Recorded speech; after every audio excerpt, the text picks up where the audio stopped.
Yeah, we had a great week last week. I think it's kind of unfortunate that it happened away from home, because I would have loved our home fans to kind of see our team get back to competing the way that we competed for much of this season. And obviously we lost the game at Western Kentucky, but we did almost everything we could have done in our power to win that game. We executed ended game very well, the best that we have in our close games. And Sierra got a great look. I think everybody in the gym thought it was going down, and somehow it didn't. But the most important thing is, again, we got back to the level of competing and the level of effort that we expect, and did the same thing in a quick turnaround with Marshall, and we played maybe our most complete game that we've played all season against Marshall. I was very pleased with our team. UTSA is a very good team. You kind of look at their record. I think they're 7-7 in the league, and you're like kind of scratching your head like, how? Because they have arguably one of the best post players in the league. They have a really good guard, and they run their stuff, have some good players around them. So it's going to be a very, very tough matchup for us, no doubt about it. We're going to have to be great defensively, which I think most of these games in conference play really come down to us being able to get stops. I think we can score well, but you have to be able to get stops, and they've got some kids that can really go well off the ball screen and score. They're going to put a lot of pressure on our defense. We have to be able to defend without fouling, level the drives, play the ball screen well. Similar things we've done against a lot of teams in Conference USA.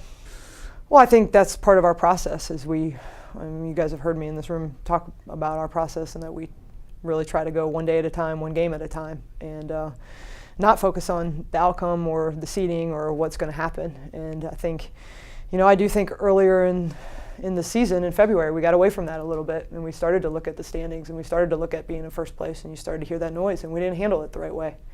And I think why we played well this last week is we got back to our core values and who we are. We focused on our effort, we focused on our ability to compete, we focused on celebrating each other, and because of that, we played the best basketball that we've played in probably 4 weeks. So that's what we're going to try to replicate this week, do the same thing, and whatever seed that we end up on Saturday night, we end up, and we'll show up next week in Birmingham, and hopefully we'll play. I'm not sure why we haven't played as well at home as we have on the road. We haven't started well at home. I think some of that may be, during that time frame where we were not focusing on who we were and how we should be competing versus paying attention to the outcome and the score and the seeding. I think maybe it correlated during that time where we had home stretch, but that's just a guess. I can't say for sure, but I do know that we take a lot of pride in playing well at home. We consistently normally play well at home. We have a very high winning percentage in Halton Arena, and we want to play well for our home fans. So I think everyone's disappointed that we've dropped some here, and certainly would like to finish strong. Our practices have been the most competitive they've been all year. So, and that was done purposely to try to just find that competitive spirit and effort that we needed, that we weren't seeing in February when we were losing those games. So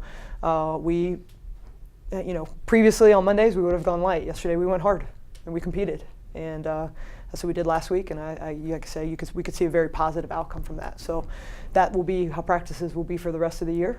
And again, hopefully that helps us carry that over to games and have that competitive spirit in games. Yeah, it'll be hard to say goodbye to those two. Those two. I can get emotional right now. Those two mean a lot to me.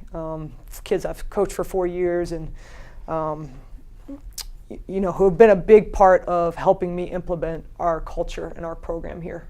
I recruited them for a reason. Great players, but great, great people. And who they are as people will always surpass who they've been on the court for us. And they've helped us create a culture where we've become a family. We weren't just a team. And they were a big part of that. And so it will be hard to say goodbye to them. And that's part of why I moved the senior ceremony to after the game, because I can't handle it, before the game. And we just need to focus on playing well, and then we'll worry about that stuff afterwards. But it'll be bittersweet for sure. Two great, great kids. Yeah, that's a great question. I think it has, and you're exactly right. When we were going through it, it was hard. Like, why is this happening to us? Keep losing these close games. We're a better team than this. But I think it was a really good wake-up call for us. I think there was a point where we were starting to get comfortable, which is unfortunate. And I think that we've come out on the other side possibly a better team. And certainly, like I said, I thought last week was the best that we've played maybe all season. And I think the biggest thing our players learned, that no matter who we are, no matter how talented we are, we have to show up and compete. And if we show up and compete, we can be pretty good. Western Kentucky hasn't lost a game at home this year, for sure, a conference game, and we were 1 inch from beating them. So it's a great lesson for our kids to learn. It was a hard lesson, and certainly hope that we can keep that captured this weekend and going into conference play. Yeah, I'm hoping it will help us. I mean, last year we went into conference tournament and we didn't have a lot of experience, and you could see it. Grace and Laya came out kind of like, whoa, this, you felt like you should have been in a Hoosiers moment where you should have measured the the rim and said, look, it's the same thing, because we didn't play like that. And so you do definitely hope a year later with, obviously having some seniors and those two that are now sophomores, understand that it's really no different. It's still a basketball game. And I certainly do think that will help us. And in some ways, who knows what seed we're going to get. Like I said, I'm not focused on that. But if we don't have a bye, in some ways that might help us too. The 2 years that my team has had a bye, we've come out after sitting around for a day and we've played awful. So in some ways, maybe this team will be better if we just get to show up and play. So trying to just look at it as positive and, like I said, prepare our team the best that we can.